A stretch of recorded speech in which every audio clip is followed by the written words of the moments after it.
அனைவருக்கும் வணக்கம். இந்த வீடியோவில் 2023 நடந்த 10th standard English question paper தான் நம்ம பார்க்க போகிறோம். இந்த கொஸ்டின் பேப்பர்லேருந்து இந்த வருஷத்தில் நடக்க போகிற எக்ஸாமுக்கு நிறைய கொஸ்டின்ஸ் கேட்கறதுக்கு வாய்ப்புகள் இருக்குது.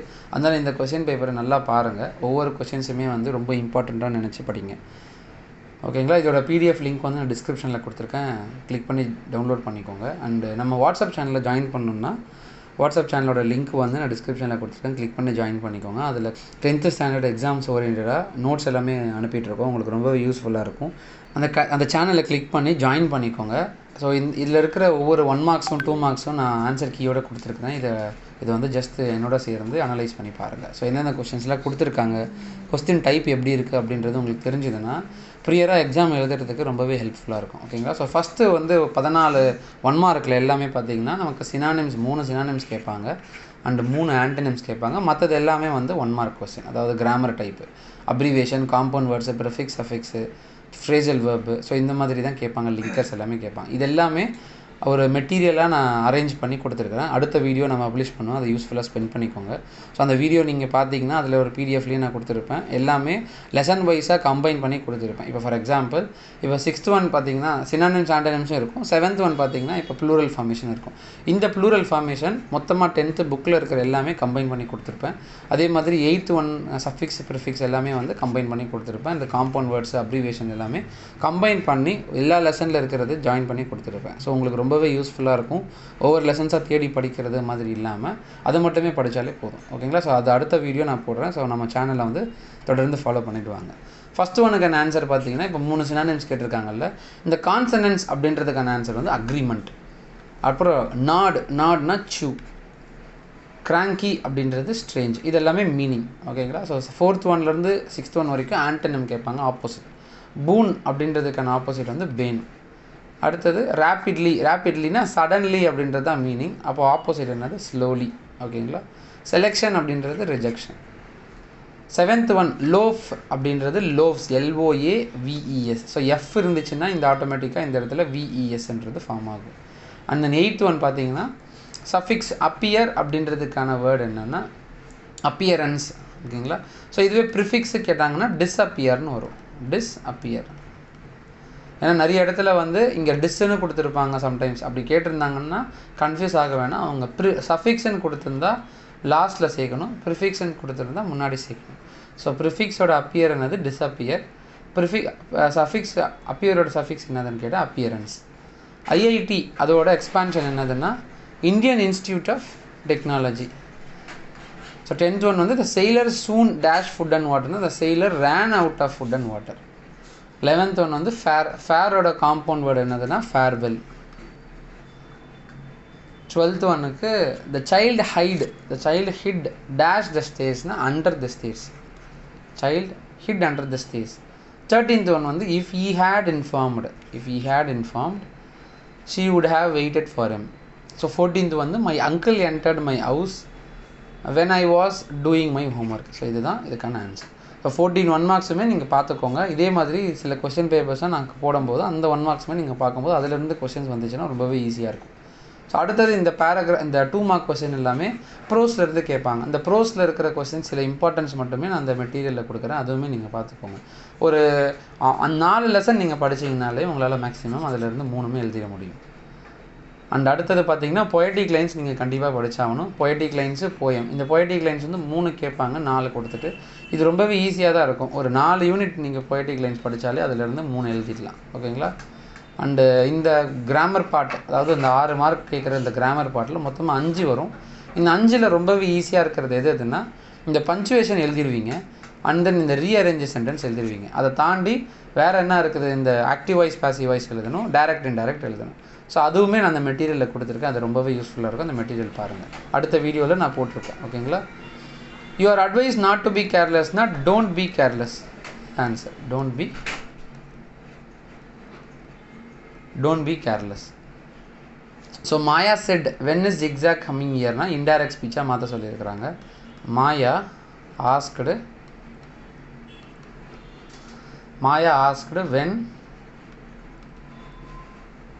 when zigzag was coming ஹியர்னா தேர்னு மாற்றணும். அவ்வளோதான். ஓகேங்களா. இந்த பஞ்சுவேஷன் என்ன பண்ணணும்னா த ஃபஸ்ட்டு எப்பயுமே கேபிட்டல் லெட்டர் கொடுப்பாங்க. The general is a woman held the soldiers.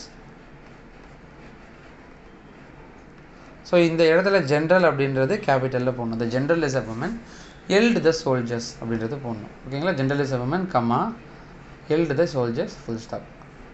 அடுத்தது 26th பார்த்தீங்கன்னா transform the following into simple tenses. Ramesh change this dress and இங்கே வந்து தென் வரும். And then he went out to play. ஓகேங்களா. And then he went out to play. இதுதான் இதுக்கான simple sentence. So இதை வந்து ரீஅரேஞ்ச் பண்ண சொல்லி கேட்குறாங்க. இதுக்கான ஆன்சர் என்னதுன்னா they followed my suggestion. They followed my suggestion. they followed my suggestion. So இதில் வந்து Matthew was a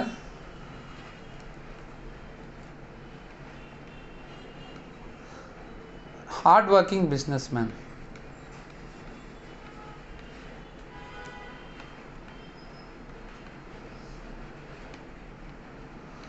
Matthew was a hard working businessman அப்படின்றது இதுக்கான ஆன்சர். ஸோ இது ரோட் மேப்பு. இது இந்த 28th கொஸ்டின் எப்பயுமே ரோட் மேப் தான் வரும்.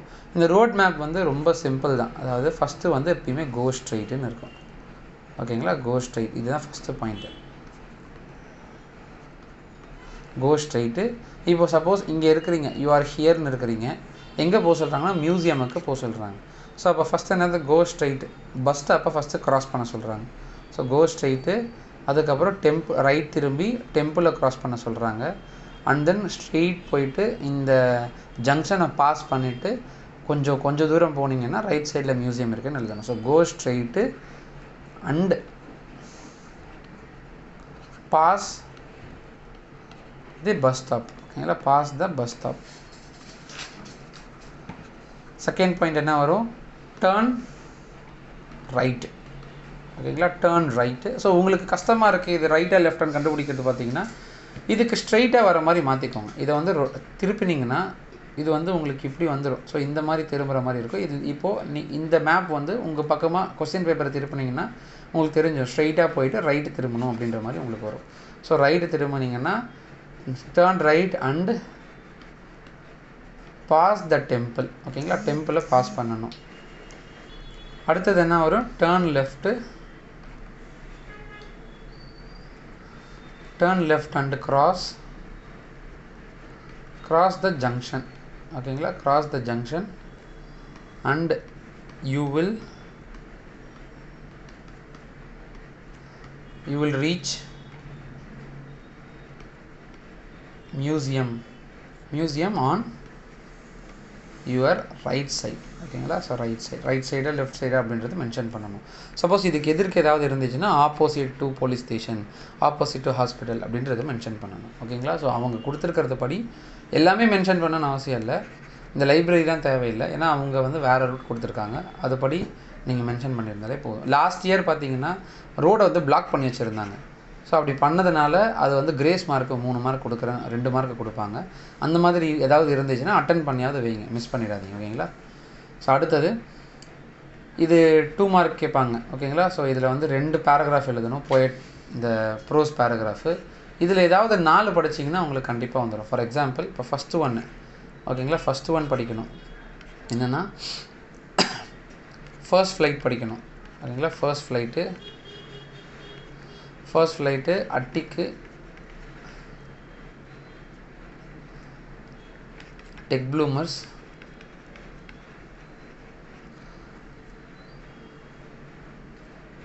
அதுக்கப்புறம் வந்து லாஸ்ட் லெசன். இதுதான் இங்கே கொடுத்துருக்குறாங்க. இது எல்லாமே இம்பார்ட்டன்ட். இதுலேருந்து கண்டிப்பாக ஏதாவது 2 கண்டிப்பாக வரும். எல்லா கொஸ்டின் பேப்பரில் பார்த்தீங்கன்னா இந்த 2 கண்டிப்பாக இருக்கும். 6லேருந்து ஏதாவது 4 படிச்சிங்கன்னா கண்டிப்பாக 2 வந்துடும். ஓகேங்களா. ஸோ இதில் பேராகிராஃப் எழுதணும். 2 பேராகிராஃபு. இது 2 பேராகிராஃபை மிஸ் பண்ணாமல் அட்டன் பண்ணுங்கள். அதுக்கப்புறம் இந்த செக்ஷன் 2ல் பார்த்தீங்கன்னா அவங்களுக்கு போயம் எல்லாமே கேட்பாங்க. போயம் சம்மந்தமாக இருக்கிற இன்ஃபர்மேஷன்ஸ், போயம் சம்மந்தமாக இருக்கிற கொஸ்டின் 2 எழுதணும். 1 வந்து பேராகிராஃப், போயம் பேராகிராஃப். ஏதாவது 2 பேராகிராஃப் படிச்சுக்கணும். அதாவது லைஃப் போயம் உங்களுக்கு எந்தெந்தெல்லாம் மெமரி போயம் இருக்குதோ அந்த மெமரி போயமோட பேராகிராஃப் அப்படியே படிச்சுக்கோங்க. மெமரி போயம் பேராகிராஃப் படித்தாலே போதும். லைஃப் போயம் படிச்சுக்கணும். லைஃபு, விமன் நேவிகேஷன், விமன் சம்மந்தமாக நேவிகேட்டிங் விமன் இருக்குல்ல, அந்த இன்ஸ்பைரிங் விமன்ற மாதிரி அது. அப்புறம் சீக்ரெட் ஆஃப் மிஷன்ஸ், இல்லைனா நோ மென் ஆர் ஃபாரின். இந்த ரெண்டுத்தில் ஏதாவது ஒன்று, ரெண்டுமே கண்டிப்பாக படிக்கணும். லைஃப் அண்ட் விமன் படிக்கணும். அதோடு சேர்த்து மிஷின்ஸு,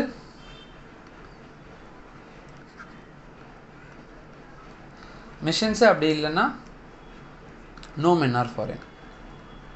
இந்த ரெண்டுத்தில் ஏதாவது ஒன்று கண்டிப்பாக படிச்சுங்க. ஸோ 3 பேராகிராஃப் வந்து படிச்சிங்கன்னா அதில் கண்டிப்பாக ஒன்று வந்துடும். ஏதாவது 3 மெமரி போயமில் இருக்கிறது படித்தாலே போதும். இந்த 35th வந்து ஒரு போயம் கொடுத்துட்டு 4 கொஷின் கேட்பாங்க. அதுவுமே ரொம்ப ஈஸி தான். ஸோ இதில் ரைமிங் வேர்ட்ஸ் கேட்குறாங்க. ஹர் பிராங்க்ஸ்டர் அப்படின்றத இது ரைமிங் வேர்ட்ஸ். ரைமிங் ஸ்கீம் என்னென்னா ஏஏ பி, சப்போஸ் சேமாக இல்லைன்னா சின்னு மாற்றிக்கலாம். செல்ஃப் ரெஸ்பெக்ட், பிவேர் அப்படின்றது கிடையாது. ஓகேங்களா? ஸோ ரெண்டுமே டிஃப்ரெண்ட்டாக இருக்கிறதுனால ஏஏபிசி. அடுத்தது figure of speech employed here இந்த ஸ்டான்ஸா. எந்த ஸ்டான்ஸான்னு கொடுக்கல. அப்போது இதில் காமனாக கொடுத்துருக்கிறது என்னதுன்னா மெட்டாஃபர்னு கொடுத்துருக்காங்க. ஓகேங்களா? மெட்டாஃபர் அப்படின்றத இதுக்கான rhyming scheme, figure of speech. Alliterating word 4th லைனில் அலிட்ரேட்டிங் வேர்டு என்னென்னு கேட்டிருக்காங்க. ஸோ அலிட்ரேட்டிங்னா ஃபஸ்ட்டு லெட்டர் சேமாக இருக்கிறதுல என்னென்னது அப்படின்னு சொல்லிட்டு எழுதணும்.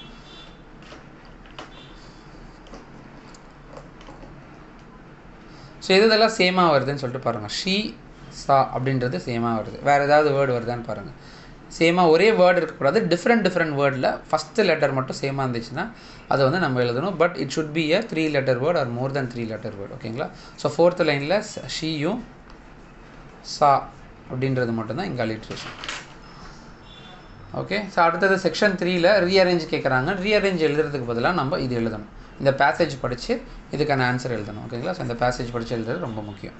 அடுத்தது செக்ஷன் 4ல், இந்த செக்ஷன் 4ல் பார்த்தீங்கன்னா அட்வர்டைஸ்மெண்ட் கேட்பாங்க. 39th அட்வர்டைஸ்மெண்ட்டு, 40th வந்து லெட்டரு, அதுக்கப்புறம் வந்து நோட்டீஸ் ப்ரிப்பரேஷன், இந்த பிக்சரை பார்த்து சென்டென்சஸ் பேராகிராஃப் எழுதுறது. அப்படி இல்லைன்னா நோட் மேக்கிங் எரர்ஸ். ஸோ இந்த 5லேருந்து நமக்கு எத்தனை எழுதணும்னு சொல்லியிருப்பாங்க? 4 எழுதணும்னு சொல்லியிருப்பாங்க. ஓகேங்களா? ஸோ மொத்தமாக 6 கொடுத்துட்டு 4 எழுத சொல்லுவாங்க. அந்த 4ல் இந்த அட்வர்டைஸ்மெண்ட் எழுதுங்க.